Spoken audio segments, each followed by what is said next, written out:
Samantala sa kabila po ng dala ng habagat na ulan na dala ng habagat, natuloy pa rin ang Citizen Assembly laban sa paglilipat ng labi ni dating Pangulong Ferdinand Marcos sa libingan ng mga bayani.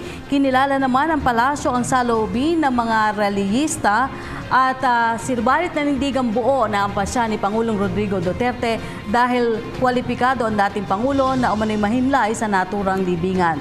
May report si Pauline Requesto.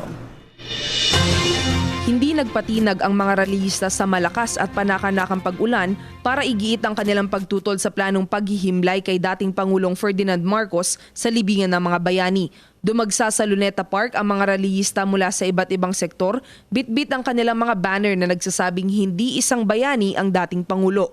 Dumalo rin sa pagtitipon ng ilang personalidad gaya ni na Senadora Risa Hontiveros, dating Commission on Human Rights Chairperson Eta Rosales, Albay Representative Edsel Lagman at Ifugao Representative Teddy Bagilat.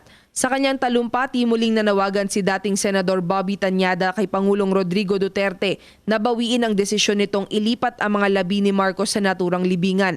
Una nang sinabi ng Pangulo na malayang makakapaglunsad ng kilos protesta ang mga tumututol sa naturang plano. Katunayan, ayos lang umano sa Pangulo kahit isang buwan pa ang mga ito na magrally. Ayon kay Communications Secretary Martin Andanar, ang pagpapahintulot ng Pangulo sa mga kilos protesta ay alinsunod sa paniniwala nitong bahagi ng pamamahala ang anumang kritisismo mula sa publiko. Subalit nanindigan ng palasyo na buo na ang pasya ng Pangulo dahil malinaw ang panuntunan kung bakit nararapat na mailibing ang dating Pangulo sa libingan ng mga bayani. Nananatili umanong nakasentro ang Pangulo sa kanyang kampanya laban sa droga, kriminalidad at korupsyon. Para sa PTV News, Pauline Requesto. Hi, ako si Ria Fernandez. Mag-subscribe na sa PTV YouTube channel. I-click lang ang subscribe button.